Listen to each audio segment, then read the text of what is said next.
9 स्कंद लिखे हैं, इसमें भगवान के ऐश्वर्य का वर्णन है ना। उसके बाद ही हम भगवान की लीलाओं को सुनने के योग्य बनते हैं। तो भगवान के ऐश्वर्य को जाने बिना अगर भगवान की लीलाओं को सुनते हैं तो उसमें बहुत त्रुटियां हो सकती हैं, और अधिकांश लोग इसी प्रकार से करते हैं और फिर भगवान की लीलाओं को बहुत चीपली ले लेते हैं। ये पॉइंट हमने डिस्कस किया था। और बताइए,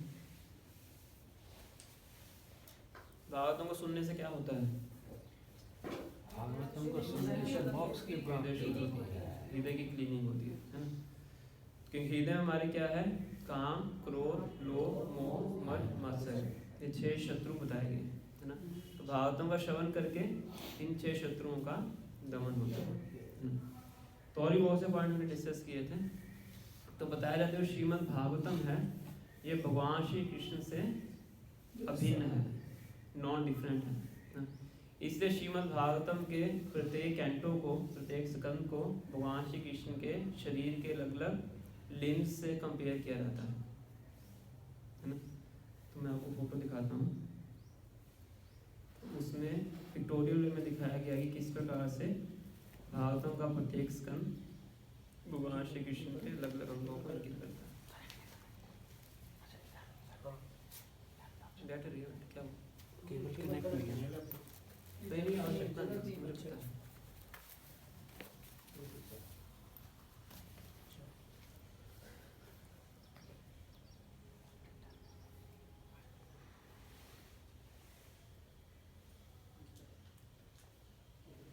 ये देखिए,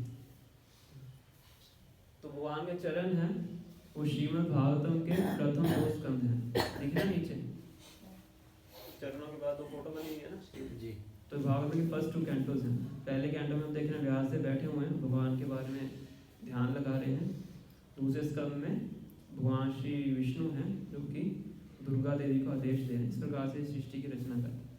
फिर उसको ऊपर हम जाते हैं भगवान के लेफ्ट साइड पे, वो थर्ड कैंटो है। इसमें नंबर भी लिखा हुआ है, पर आई थिंक आपको दिख नहीं रहा होगा, छोटा सा लिखा हुआ है, फोटोज के नीचे नंबर भी लिखा हुआ है। हाँ दिखेगा, थोड़ा लाइट कलर में।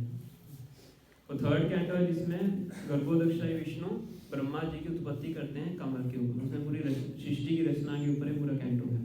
ये फोर्थ कैंटो है, उसमें ध्रुव महाराज की कथा आती है। बहुत सी कथाएं हैं, इसमें मेजर पोर्शन है उसका वर्णन है। फिर फिफ्थ कैंटो है, उसमें नरकों का वर्णन है। तो देख रहे हैं ना, कढ़ाई के अंदर वो तल रहे हैं उसको ये नरकों का वर्णन है, फिफ्थ कैंटो में आता है। फिर सिक्स्थ कैंटो में है अलग अलग डिस्क्रिप्शन। सेवंथ कैंटो में नरसिंह देव की कथा है। 8th कैंटो में वामन देव की कथा है। देख रहे हैं वामन देव अपना पाँव बड़ा करके अपना साइज बढ़ा रहे हैं। फिर 9th कैंटो में भगवान राम की कथा है, सीताराम लक्ष्मण जी की हम देख रहे हैं फोटो। फिर 10th कैंटो में स्वयं भगवान श्री कृष्ण की सारी लीला हैं, इसमें रासलीला का फोटो दिखाई गई है। फिर 11th कैंटो है मार्कंडेय ऋषि, और 12th कैंटो में जो भगवान बुद्ध जी को संदेश देते हैं। तो ये सब एक एक करके भगवान के पूरे शरीर के अलग अलग लिम्स को दिखाया गया है। 10th कैंटो है भगवान के फेस से कंपेयर किया गया है ना। 11th 12th कैंटो भगवान के मस्तिष्क और भगवान के सर से कंपेयर किया गया है।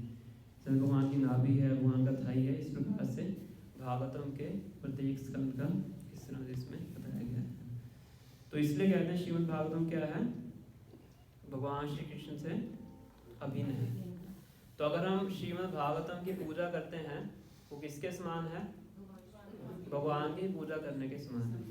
अगर हम श्रीमद् भागवतम को सुनते हैं, वो किसके समान है? भगवान का संग करने के समान है।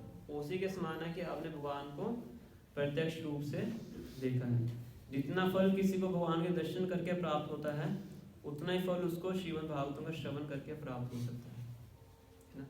तो इसके लिए श्रद्धा की आवश्यकता है। नॉर्मली हर कोई भगवान के दर्शन करना चाहता है ना। ये बहुत अच्छी बात है, भगवान के दर्शन करना चाहता है। भारत में तो बहुत अच्छी प्रथा है कि लोग बहुत दूर दूर से आते हैं, वृंदावन में आते हैं, अलग अलग तीर्थ स्थानों में जाते हैं भगवान का विग्रह का दर्शन करने के लिए, है ना। पर अगर हम श्रीमद् भागवतम को सुनते हैं, उसी के समान है कि आप वृंदावन में गए और भगवान के डिटीज के आपने दर्शन किए। तो रेवाड़ी में बैठे बैठे आपको वृंदावन जाने का फल प्राप्त हो सकता है, अगर आप बैठ के ध्यानपूर्वक श्रीमद् भागवतम का सही स्रोत से हम श्रवण करते हैं। श्रीमद् भागवतम की महिमा है। और बताया गया है कि व्यासदेव ने वेदांत सूत्र की रचना की थी। किसने सुना नाम वेदांत सूत्र का? जब किताब पढ़ते हैं इसमें आता है वेदांत सूत्र का इसका नाम वेदांता जिसको बोलते हैं, है ना। पहले 4 वेदों की रचना की, फिर बहुत से उपनिषदों की, उपाख्यानों की, बहुत सी पुराणों की रचना की, फिर उन्होंने वेदांत सूत्र की रचना की। सूत्र का मतलब क्या है कि जितने वेदास हैं उसको सार के रूप में, छोटे छोटे श्लोकों के रूप में उन्होंने सूत्रों के रूप में बताया है, उसको बोलते हैं वेदांत सूत्र। तो बहुत से ऐसे संस्थाएं हैं, बहुत से ऐसे ब्रांचेस हैं वैष्णव की जो कि वेदांत सूत्र का अध्ययन करते हैं। पर वेदांत सूत्र का अध्ययन करने के लिए बहुत सी योग्यता की आवश्यकता होती है ना।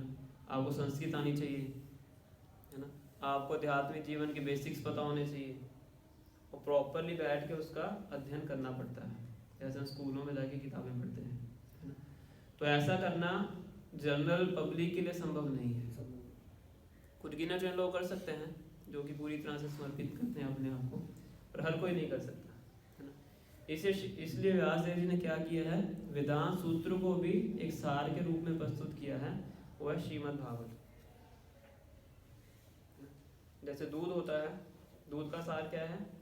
पहले क्रीम बनती है उसमें से, है ना, क्रीम से मक्खन बनता है, मक्खन से घी बनता है, और बहुत से पदार्थ बन सकते हैं, है ना। तो इसी जिस तरह से जो घी है, दूध का क्या है, सार है, उसी प्रकार से जो श्रीमद् भागवतम है पूरे वैदिक साहित्य का सार है, क्रीम है ना। तो अगर हम इसको समझ लेते हैं ध्यान से, इसको अपने जीवन में अपनाते हैं, तो क्या है, इसके समान है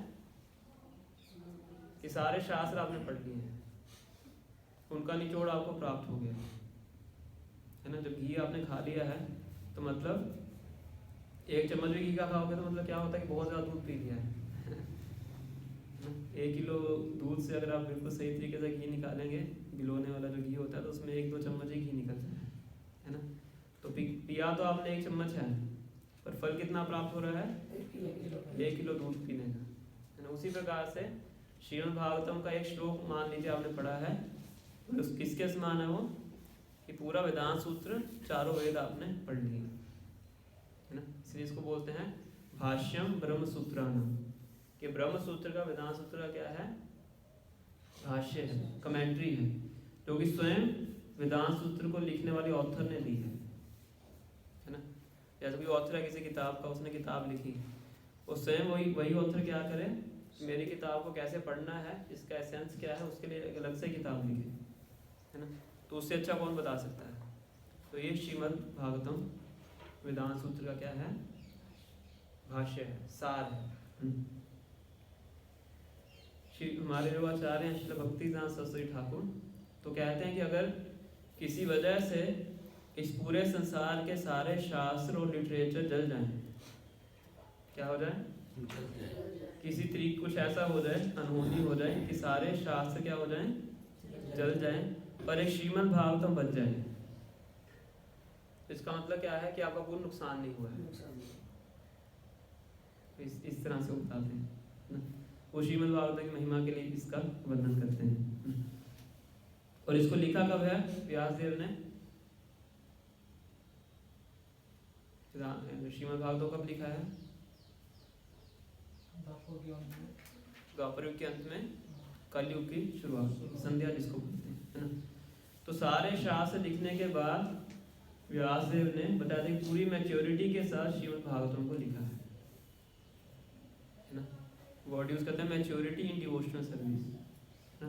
पूरी मैच्योर होने के बाद उन्होंने क्या किया, अंतिम में, सबसे अंत में क्या लिखा है, श्रीमद् भागवतम को लिखा है ना।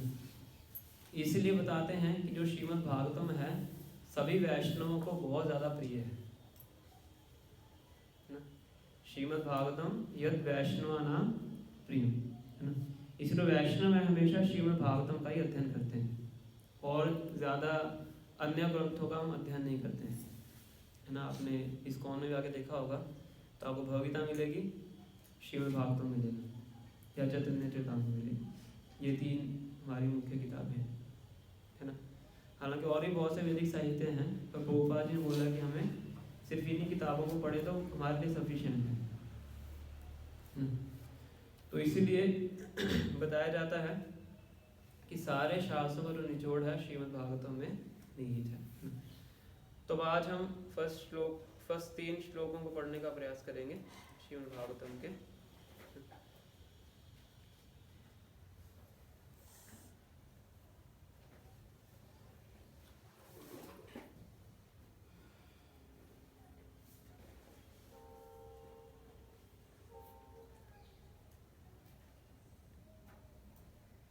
दिख रहा है आपको पीछे?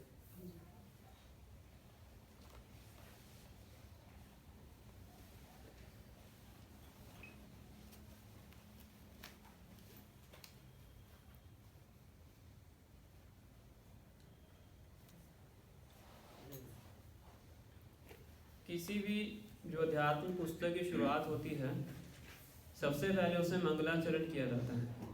जैसे हमने भी क्लास शुरू की, पहले मंगलाचरण किया ना, इसी प्रकार से कोई भी स्पिरिचुअल बुक स्क्रिप्चर शुरू होता है तो सबसे पहले क्या होता है? मंगलाचरण होता है ना।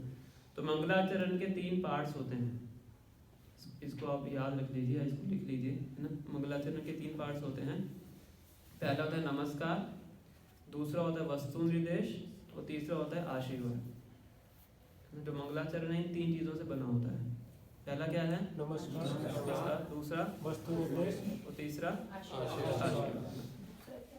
वस्तु निर्देश।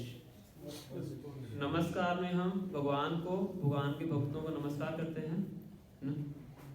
वस्तु निर्देश मतलब कि उस ग्रंथ में आगे जाके क्या बताया जाएगा, उसका मेन सब्जेक्ट मैटर क्या है, वो है वस्तु निर्देश, सब्जेक्ट मैटर है ना। और तीसरा आशीर्वाद। आशीर्वाद मतलब उसको पढ़ के आपको क्या प्राप्त होगा, या फिर जो ऑथर है वो अपने श्रोतागणों को एक तरह से आशीर्वाद देता है ना। जैसे कि जो भी यहाँ पे सुनने वाले हैं श्रोता, उनको भगवान का प्रेम प्राप्त हो, ये आशीर्वाद है। या उनके हृदय में भगवान बसे, ये भी एक आशीर्वाद है। इसको बोलते हैं आशीर्वाद। तो 3 पार्ट्स से क्या बनता है? मंगलाचरण बनता है ना। तो श्रीमद् भागवतम के फर्स्ट कैंटो के फर्स्ट चैप्टर के जो पहले 3 श्लोक हैं वो क्या हैं? मंगलाचरण। तो फर्स्ट वर्स है, तो इसमें श्रील व्यास देव भगवान को नमस्कार कर रहे हैं। थोड़ा इसका मीटर थोड़ा अलग तरीके से है, जिनको समझ में आएगा तो मेरे पीछे दोहरा सकते हो, अगर नहीं भी दोहरा पाओगे तो कोई बात नहीं। ओम नमो भगवते वासुदेवाय। ओम नमो भगवते वासुदेवाय। जन्माद्यस्य यतः अनव्यादिततश्चर्तेषु विज्ञस्वराट्। जन्माद्यस्य यतः अनव्यादिततश्चर्तेषु विज्ञस्वराट्। तेने ब्रह्म हृदया आदि कवये मुह्यन्ति यत् सूरया।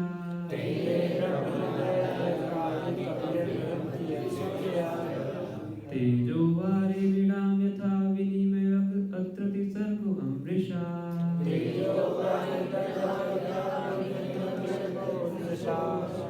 धाम्ना स्वेन सदा निरस्तकुहकं सत्यं परम धीमहि।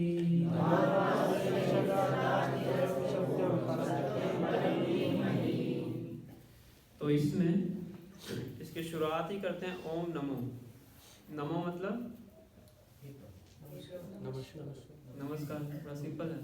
तो हर श्लोक में अधिकांश यूज होता है। रूपाल जी का प्रणाम कहाँ से शुरू होता है? नमो विष्णुपाद, नमस्कार करता हूँ। ओम नमो भगवते वासुदेवाय, कि मैं नमस्कार करता हूँ किनको? भगवान। किनको? वासुदेव कौन है? कृष्ण है ना। वासुदेव नाम का अर्थ क्या है? वासुदेव का अर्थ क्या है? क्या नाम है? वासुदेव नहीं है पिता, पिताजी हैं वसुदेव। वसुदेव के पुत्र हैं वासुदेव। ठीक है, ये क्लियर होना चाहिए। तो देव की वसुदेव के पुत्र हैं वासुदेव है ना। तो पहली लाइन में व्यास जी क्या क्लियर कर रहे हैं कि मैं भगवान श्री कृष्ण को प्रणाम करता हूँ, ताकि किसी प्रकार का डाउट ना रहे कि भगवान कौन है। समझ रहे हैं? तो व्यास जी को पता है कि कैसे कैसे लोग कलयुग में आने वाले हैं, ताकि किसी प्रकार का डाउट नहीं रहना चाहिए कि भगवान कौन है। भगवान निराकार हैं, या विष्णु ही परम भगवान है, या देवी देवता ही परम भगवान है ना, या हम सब भगवान हैं, तो किसी प्रकार का डाउट नहीं होना चाहिए, है ना।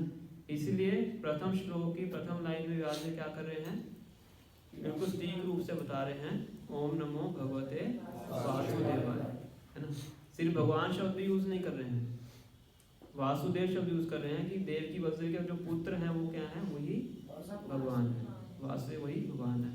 इसी प्रकार जैसे भगवद गीता की शुरुआत होती है, तो जब भगवान श्री कृष्ण प्रथम श्लोक बोलते हैं तो उससे पहले व्यास जी क्या लिखते हैं, सेकंड चैप्टर में जब भगवान अपना प्रवचन शुरू करते हैं अर्जुन के बोलने के बाद, तो सबसे पहले व्यास जी क्या लिखते हैं, श्री भगवान उवाच, है ना, कि श्री भगवान बोल रहे हैं, है ना। तो ये क्लियर होना चाहिए। तो इस श्लोक के अंदर बहुत से परम सत्य के अलग अलग फीचर्स का वर्णन है ना।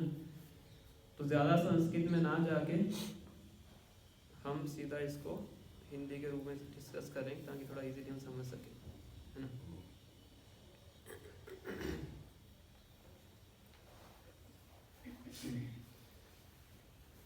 तो पहला है ओम नमो भगवते वासुदेवाय, है ना। जो भगवान शब्द है उसका अर्थ क्या है,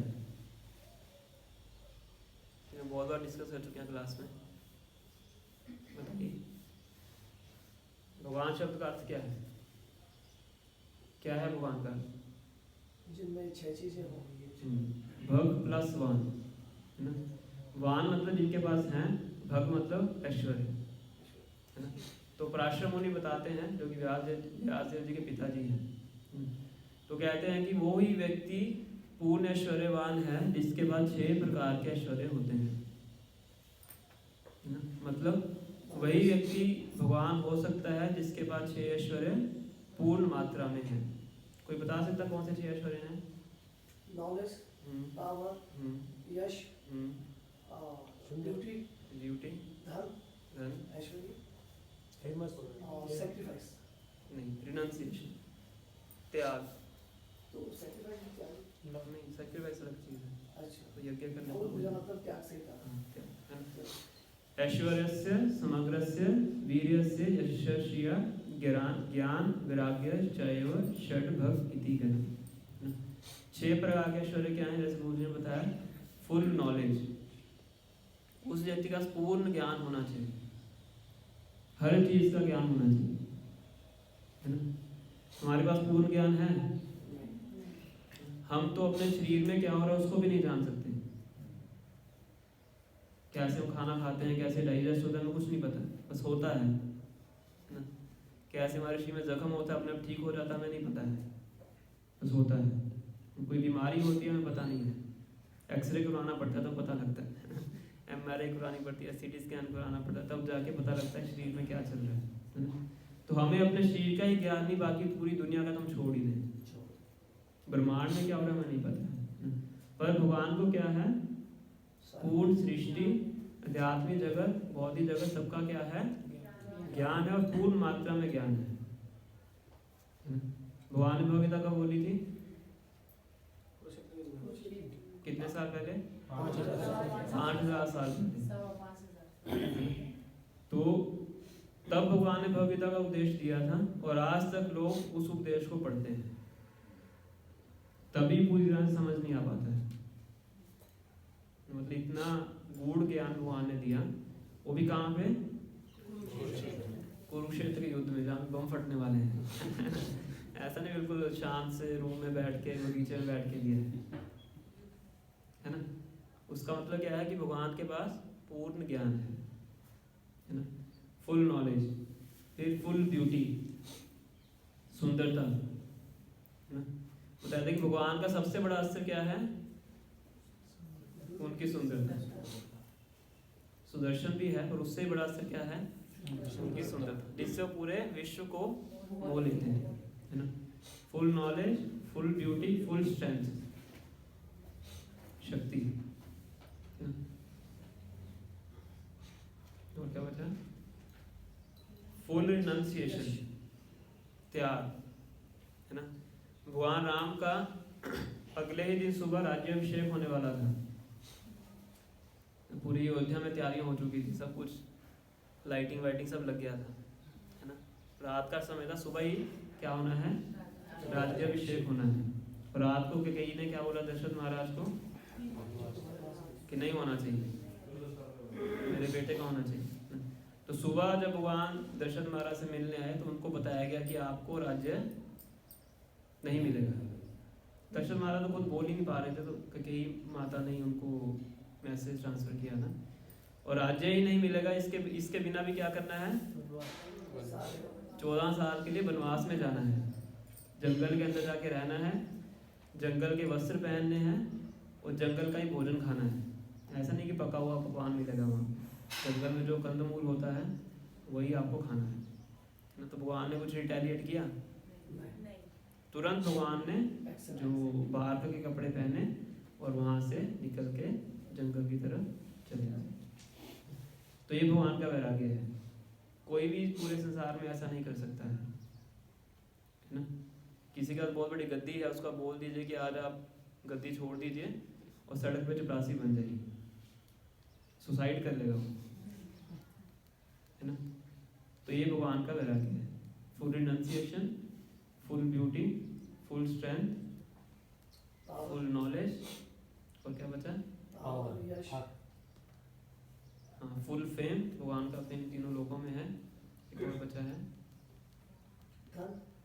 हाँ फुल पॉपुलेंस, ऐश्वर्य, है ना। ब्रह्म संहिता में बताया गया है, चिंतामणि प्रकर सद्मशुकल्प वृक्षा लक्षावितेषु सुरभिरभिपालयन्तं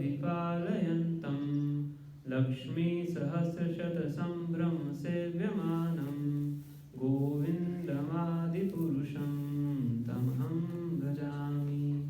तो ब्रह्मा जी बोल रहे हैं, क्या कह रहे हैं, चिंतामणि प्रकर सद्मशुकल्प वृक्षा, भगवान का धाम कैसा है, उसमें चिंतामणि पत्थर हैं जो नीचे बिछे हुए हैं ना। अगर हमें एक चिंतामणि पत्थर मिल जाए हम तो पूरे आसमान में उड़ जाएंगे, है ना। चिंतामणि मतलब जो भी कुछ डिजायर करोगे वो आपका इच्छा वहां से पूरी होती है ना। जिसे भी टच करोगे सोना बन जाए ना। चिंतामणि प्रकर सद्मशु कल्प वृक्षा, वहां पे जितने वृक्षों कैसे हैं, कल्प वृक्ष हैं। ऐसा नहीं कि एक पेड़ है उसमें सिर्फ मैंगो ही मिलेगा, कुछ भी मांग सकते हैं आप, एक ही पेड़ से, एक ही पेड़ से। वहाँ पर अनंत पेड़ हैं कल्पवृक्ष, है ना। और वहाँ के रेजिडेंट्स कुछ मांगते नहीं हैं, तभी वो वहाँ पे रह रहे हैं। हम चाहेंगे तो पूरी लिस्ट लेके चले जाएंगे। अगर वो मांगते भी हैं तो वही मांगते हैं जो भगवान की सेवा के लिए आवश्यक होता है ना। चिंतामणि प्रकर सद्मल सुकल्प वृक्षा लक्षावृतेषु सुरभि अभिपालयन्तम। तो वहाँ पे गाय कौन सी हैं, सुरभि गाय, विश फुलफिलिंग काउस। और लक्ष्मी सहस्र शत संभ्रम सेव्यमानम, भगवान की सेवा के लिए सहस्र शत, 1000 × 100 कितने हुए, 1,00,000 लक्ष्मियां लाइन में खड़े होकर इंतजार करती हैं कि हमारा नंबर कब आएगा भगवान की सेवा करने के। कौन इंतजार करता है, लक्ष्मी ना, जिसकी पूजा करने के लिए हम दिवाली को पूरा अरेंजमेंट करते हैं, दरवाजे खुले छोड़ते हैं कि एक लक्ष्मी घर में आ जाए। और लाखों लक्ष्मियां इंतजार करती हैं भगवान की सेवा करने के लिए। तो ये भगवान का ऐश्वर्य है ना। वैकुंठ के अंदर इस प्रकार से भगवान की सेवा होती है, गोलोक वृंदावन में भी इसी प्रकार से होती है। तो इस प्रकार से भगवान क्या है, 6 ऐश्वर्यों से पूर्ण है, इसलिए वो भगवान है। ये सबसे पहला पॉइंट है परम सत्य का, जो व्यास यहाँ पे बताते हैं, ओम नमो भगवते वासुदेव, भगवते शब्द का ये अर्थ है। दूसरा है जन्मादि अस्य यतः, जन्मादि अस्य यतः वेदांत सूत्र का दूसरा सूत्र है। इसका मतलब है कि सब कुछ भगवान से निकला है, भगवान ही सब कारणों के कारण है ना। पूरा आध्यात्मिक जगत, पूरा भौतिक जगत सब कहाँ से निकला है, भगवान श्री कृष्ण से ही निकला है ना। कई बार साइंटिस्ट लोग बोलते हैं कि पहले थोड़ा सा मैटर का टुकड़ा था, उसमें विस्फोट हो गया एक दिन, विस्फोट होने से पूरी सृष्टि की रचना हुई, इसको बोलते हैं बिग बैंग थ्योरी ना। तो वो लगता है कि यही कॉज है। तो उनसे पूछना चाहिए लेबोरेटरी में ऐसा विस्फोट कर लीजिए, है ना। दिवाली के दिन इतने पटाखे फोड़ते हैं, तो कोई ऐसा पटाखा है कि जिसको फोड़ने से कंस्ट्रक्शन हो रहे हैं, डिस्ट्रक्शन नहीं हो सकता, है ना। विस्फोट से क्या होता है? डिस्ट्रक्शन होता है, कंस्ट्रक्शन होता है, डिस्ट्रक्शन होता है ना। तो पूरी दुनिया इतना से भ्रमित है कि इस पूरी सृष्टि का कारण कौन है, उनको पता ही नहीं है ना। तो ये सबसे पहला सूत्र है व्यास जी बता रहे हैं, जन्मादि अस्य यतः। भागवतम के दूसरे और तीसरे स्कंद में पूरा डिटेल से डिस्क्रिप्शन है कि किस प्रकार से पूरी सृष्टि की रचना होती है, कैसे प्रकृति के 3 गुण बनते हैं, कैसे सारी इंद्रियों की रचना होती है, कैसे इंद्रिय विषयों की रचना होती है, कैसे गर्भोदक्षाई विष्णु ब्रह्मा जी की उत्पत्ति करते हैं। इसका से सारा वर्णन आता है 2nd और 3rd कैंटो में, है ना। वह जन्मादि अस्य यतः, सभी कारणों के कारण कौन है? भगवान श्री कृष्ण। जन्मादि अस्य यतः अनुव्याद इदतः चरतेषु अभिज्ञ स्वरा। अभिज्ञ मतलब अभिज्ञ मतलब सब कुछ जानने वाला, अनभिज्ञ मतलब कुछ ना जानने वाला। तो भगवान क्या है? अभिज्ञ है, सब कुछ जानते हैं, उनसे कुछ भी छुपा हुआ नहीं है। कुछ भी हम कार्य करें उसको जानने वाले कौन है? भगवान है। भगवान भगवत में बताते हैं, वेदाहं समतीतानि वर्तमानानि च अर्जुन भविष्यानि च भूतानि माम तु वेद न कश्चन। कि हर जीवात्मा का भूत वर्तमान और भविष्य मैं जानता हूँ, और मुझे कोई नहीं जानता है ना। हम पहले क्या करके आए हैं, अब क्या कर रहे हैं, आगे क्या करेंगे, सब भगवान को पता है ना। लोग बुरा काम करके सरकार की आंखों में धूल डाल सकते हैं, है ना, पर किसको पता रहता है? भगवान को पता रहता है इसने क्या किया है ना। एक एक कार्य का उसको नतीजा प्राप्त होता है। ऐसे एक गुरु थे, उनके आश्रम में बहुत से शिष्य रहते थे। तो उनमें से एक शिष्य थे जो कि गुरु को बहुत प्रिय थे। तो गुरु जी उसके ऊपर स्पेशल ध्यान देते थे, उनको लगता है कि बहुत आध्यात्मिक चेतना में उन्नत है। तो बाकी शिष्यों को थोड़ा वो हो गया कि पता नहीं गुरु जी इसके ऊपर इतना ध्यान क्यों देते हैं, है ना। इसको तो अच्छे से संस्कृत भी पढ़नी नहीं आती है, हमें तो इतना कुछ पता है। तो गुरु जी को पता लग गया। तो गुरु जी ने एक दिन सबको इकट्ठा किया, सभी छात्रों को, उनको एक एक केला दिया, छोटे छोटे बच्चे थे। तो कहते इस केले को लेके जाओ और उस जगह पे जाके खाना है जहाँ पे कोई आपको देख नहीं रहा है। इसमें कौन सी बड़ी बात है। तो कोई चढ़ गया पेड़ के ऊपर, वहाँ पे जाके खा के आ गया, कोई नदी के अंदर घुस गया, कोई पहाड़ में चला गया, कोई गुफा के अंदर चला गया, है ना, कोई टॉयलेट में चला गया, कोई देखने वाला नहीं। हर किसी ने क्या किया, उस केले को खा लिया। तो शाम को गुरु जी ने सबको बुलाया, सभी आओ। तो खा चुके थे सभी केला। तो सबने पूछा, गुरु जी ने पूछा कि कहाँ कहाँ गया। सबने बताया बड़ा सीना चौड़ा करके कि मैं तो जंगल में गया, वहाँ पे जाके, वहाँ तो कोई चिड़िया भी नहीं आती, वहाँ पे जाके मैं खा के आया। सबने अपना अपना बताया। फिर अंत में उस शिष्य से पूछा जिसको गुरु जी बहुत वो देते थे, तजुब देते थे। तो कहते तुमने कहाँ खाया? तो कहते मैंने तो खाया ही नहीं। तो सब हंसने लगे, देखो देखो देखो कितना मूर्ख व्यक्ति है, इसको कोई जगह ऐसी मिली नहीं है जहाँ पे इसको कोई देख नहीं रहा है। पता नहीं गुरु जी सबके सामने पर्दाफाश हो गया। तो गुरु ने पूछा कि ये क्या, आपने खाया क्यों नहीं? फिर जहाँ भी मैं गया तो वहाँ पे मैंने देखा कि जो परमात्मा है मेरे हृदय में बैठ के सब कुछ देख रहे हैं। तो इस पूरी सृष्टि में मुझे ऐसी कोई जगह नहीं मिली जहाँ पे परमात्मा मुझे देख रहे। तो बाकी शिष्य समझे कि इसकी क्या चेतना है, इसको ही पूर्ण ज्ञान है ना। मतलब क्या है कि भगवान सब कुछ जानने वाले हैं, उनसे कुछ भी छुपा नहीं। अभिज्ञ। फिर है स्वराट। स्वराट मतलब स्वराट, जो कि पूरे इंडिपेंडेंट है। कोई भी नियम कानून उनको बांध के नहीं रख सकता है, किसी भी चीज से वो बंधे नहीं है, टोटली इंडिपेंडेंट है ना। हम किससे बंधे हुए हैं? सबसे पहले शरीर से बंधे हैं, है ना। सबसे पहले किससे बंधे हैं? शरीर से बंधे हैं, है ना। ये सबसे बड़ा बंधन है। आप ये नहीं कह सकते कि मैं मनुष्य का शरीर छोड़ के किसी और का शरीर प्राप्त करूँ, है ना। भगवान चाहे किसी भी शरीर को धारण कर सकते हैं, है ना। कॉम्बिनेशन भी कर सकते हैं दो शरीरों का। कौन है जो कॉम्बिनेशन करके आए? नरसिंह भगवान, लक्ष्मी भगवान, हाँ नरसिंह है ना। तो आधा शरीर का किसका था? शेर, आधा ह्यूमन, है ना। इसलिए कई बार लोग सुन के क्या बोल देते हैं कि ये तो माइथोलॉजी है। ऐसा हमने कभी देखा ही नहीं है, हमारी कल्पना के परे है। और जिस चीज़ को हम सोच नहीं सकते वो क्या है? वो माइथोलॉजी है ना। जिस चीज़ को हम समझ नहीं सकते वो क्या है? माइथोलॉजी है। जो छोटा बच्चा है ना, वो बड़े बड़े मैथ के जो न्यूमेरिकल्स हैं उसको समझ नहीं सकता है। इनसे आप पूछिए 2 - 5 कितना होता है? 2 - 5 तो होता ही नहीं है, 5 - 2 होता है। 2 - 5 कहाँ होता है? सवाल ही गलत है। सवाल ही गलत है, कहेंगे काल्पनिक है। इसी प्रकार जब कोई व्यक्ति भगवान को अपनी कल्पना में ऐड नहीं कर पाता है, अपने चिंतन में ऐड नहीं कर पाता, तो क्या बोल देता है? ये तो माइथोलॉजी है ना। पर भगवान क्या है? परम सत्य है, पूरे इंडिपेंडेंट हैं, कुछ भी करने के लिए स्वतंत्र है ना। आप उनको ये नहीं बोल सकते उन्होंने ऐसा क्यों किया, उन्होंने अर्धरात्रि में सभी गोपियों के साथ रासलीला क्यों की, वे नहीं बोल सकते। उन्होंने सीता माता का परित्याग क्यों कर दिया, है ना, तो वो हम नहीं बोल सकते, क्योंकि वो क्या है? पूर्ण स्वतंत्र हैं, कुछ भी चाहे तो कर सकते हैं।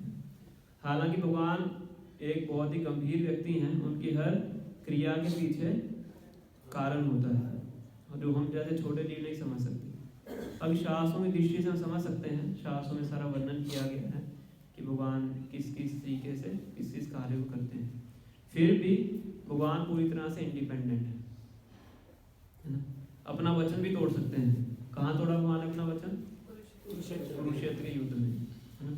क्योंकि ये सारे नियम कानून भगवान के ऊपर लागू नहीं होते हैं, तो नियम कानून बनाने वाले वही हैं, है ना। जो कोई प्रेसिडेंट जब किसी जेल के अंदर जाता है तो जेल का जो नियम है प्रेसिडेंट पे लागू नहीं होगा। ऐसा नहीं कि उसको जेल के कैदियों वाले कपड़े पहना दिए जाएंगे। हमारा तो नियम है, जो भी जेल में आता है उसको कैदियों के कपड़े पहनाए जाते हैं। तो आज प्रधानमंत्री हमारी जेल में आए हैं, उनको भी कैदियों के कपड़े पहनाएंगे, तो पहनाने वाली आउट ऑफ ड्यूटी हो जाएगा, है ना। ऐसे भगवान जब इस भौतिक जगत में आते हैं, इस भौतिक जगत के नियम कानून उनके ऊपर लागू नहीं होते हैं, हमारे ऊपर लागू होते हैं, है ना। फिर भी भगवान एक अच्छी उदाहरण को स्थापित करने के लिए इस जगत के नियम कानून भी फॉलो करते हैं। जैसे जब भगवान द्वारका में थे तो वो सारे गृहस्थ आश्रम के नियमों को अच्छी तरीके से फॉलो करते थे, ताकि जन साधारण में गलत उदाहरण सेटअप ना हो। तो जो वृंदावन है स्वयं उनका घर है,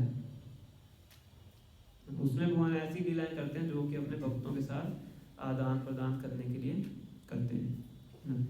इसलिए व्यास से पहले श्लोक में क्लियर कर रहे हैं कि भगवान की स्थिति क्या है, कि मन के अंदर डाउट नहीं होना चाहिए कि आगे जाके भगवान की लीलाओं को गलत दृष्टि से आप समझें। 5वां क्या है?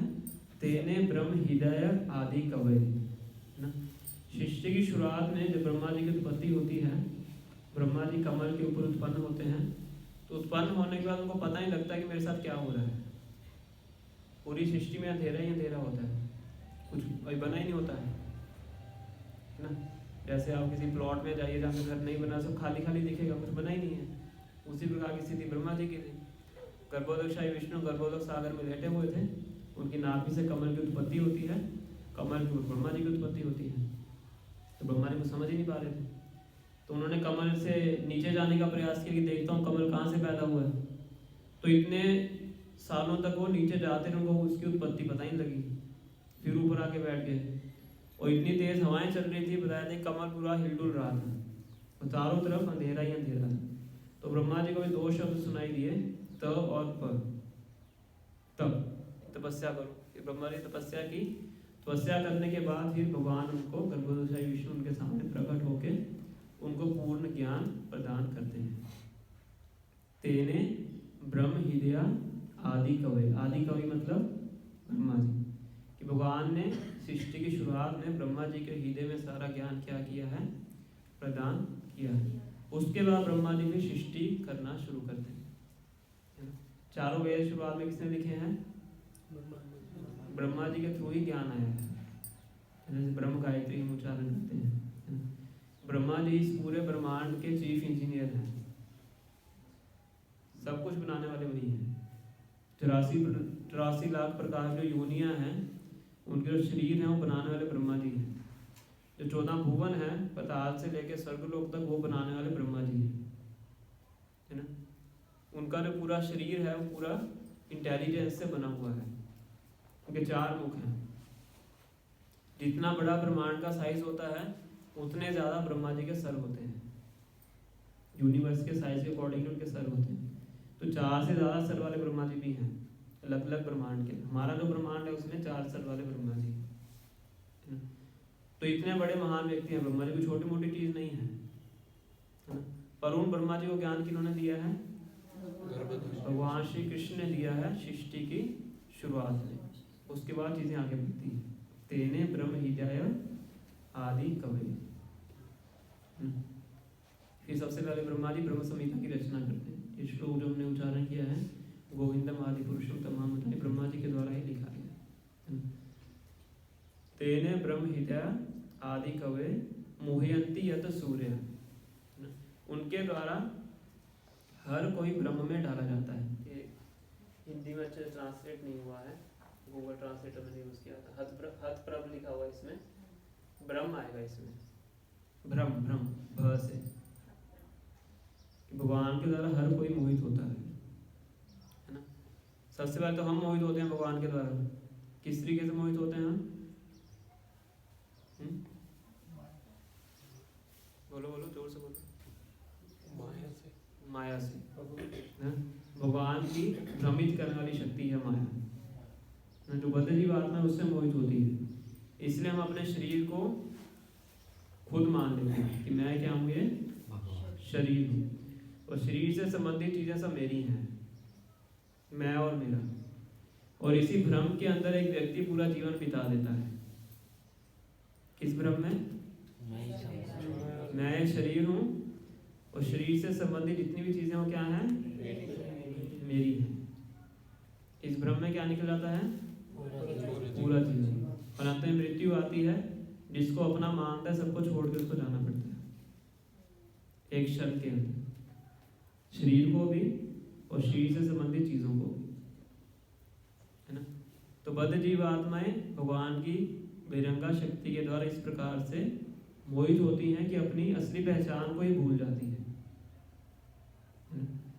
इसके बाद जो बड़े बड़े देवता हैं वो भी भगवान से मोहित होते हैं, भगवान की क्रिया को समझ नहीं पाते।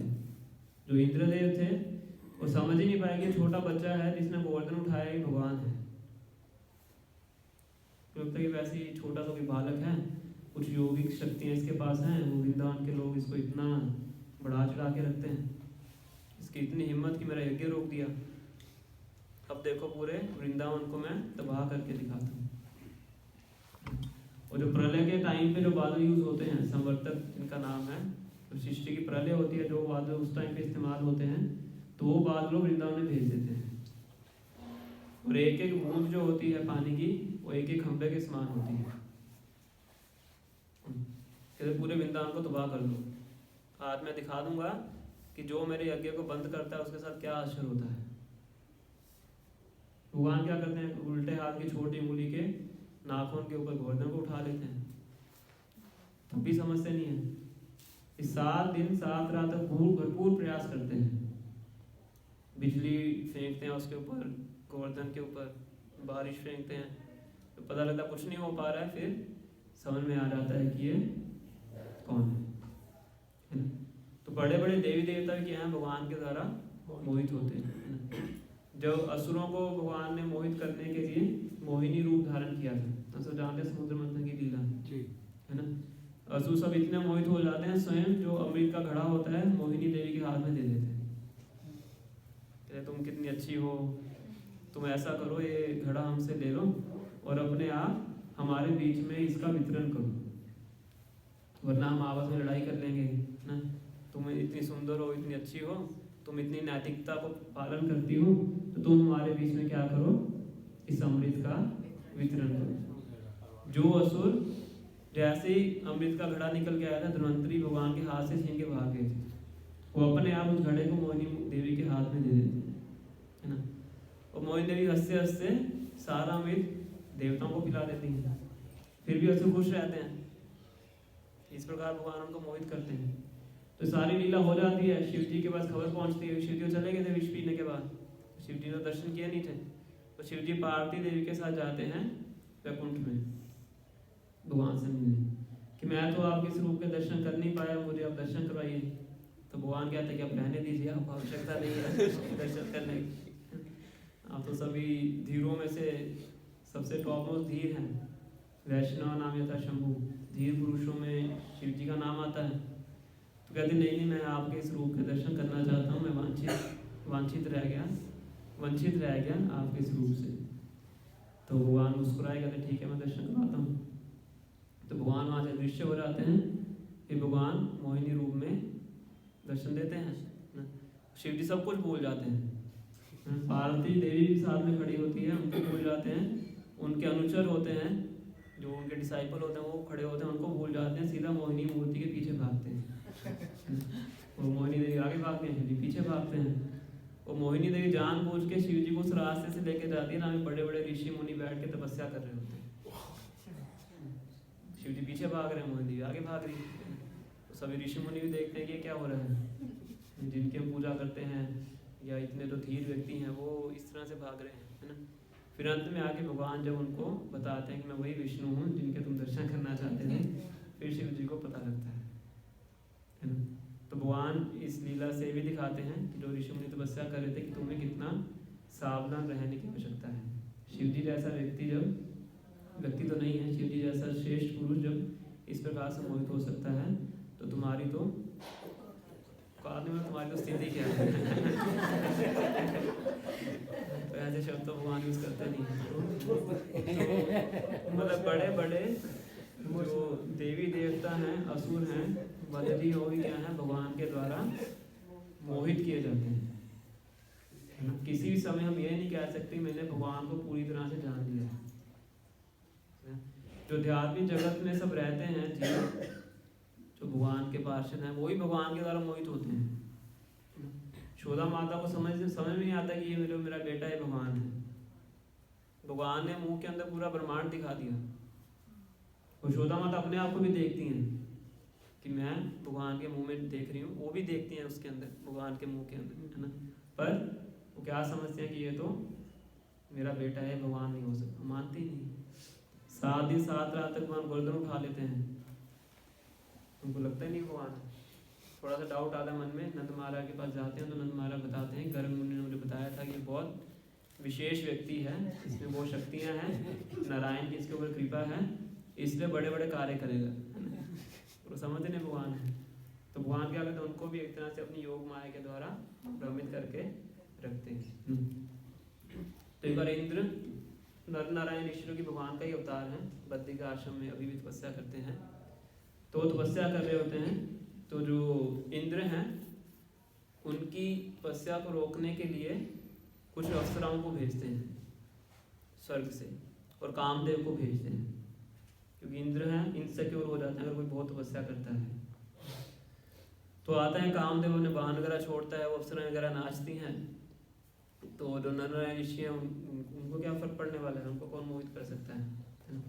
तो नर नारायण ऋषि अपने शरीर से और अप्सराएं उत्पन्न कर देते हैं। तो भागवतम के 9th कैंटो में आई थिंक ये पूरा आती है, लीला आती है 9th में 11th में किसी में आती है। तो बताया जाए कि जो अप्सराएं भगवान उत्पन्न करते हैं, उन अप्सराओं के सामने जो स्वर्ग से अप्सराएं आती थी बिल्कुल बंदरियों के समान लगती हैं, ऐसा उसमें लिखा गया है। और उन अप्सराओं में से जो भगवान पैदा करते हैं सबसे उत्तम थी उर्वशी। तो उस अप्सरा को नारायण ऋषि कहते हैं ठीक है मेरी तरफ से इंद्र के लिए लेके जाओ। उसने मुझे मोहित करने के लिए भेजा है, तो आप इनको मेरी तरफ से गिफ्ट है स्वर्गलोक के लिए। और अभी स्वर्ग में जो उर्वशी है सबसे ज्यादा सुंदर मानी जाती है अप्सरा, उसका नाम आता है बहुत जगह। तो इस प्रकार से भगवान को कोई भी किसी प्रकार से मोहित नहीं कर सकता, भगवान हर किसी को मोहित करके रखते हैं। तेने ब्रह्म हृदय अधिकारी मोहयंती यत सूर्य। तेजो वारी मीणाम यथा विनिमयो अत्र तीसर्गो अमृषा। तो भगवान की शक्ति से क्या होता है, जो नॉन रियल चीज़ है वो भी क्या लगती है, रियल लगती है।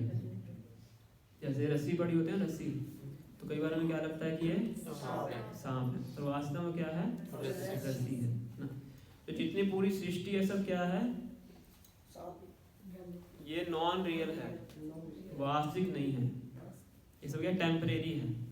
फिर हमें क्या लगता है,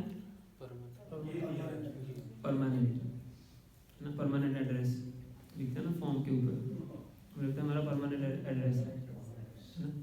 सब कुछ हमें क्या लगता है, सब कुछ परमानेंट है, सब कुछ रियल है, पर परमानेंट नहीं है। ब्रह्मा जी की मृत्यु होती है 100 सालों के बाद, है ना।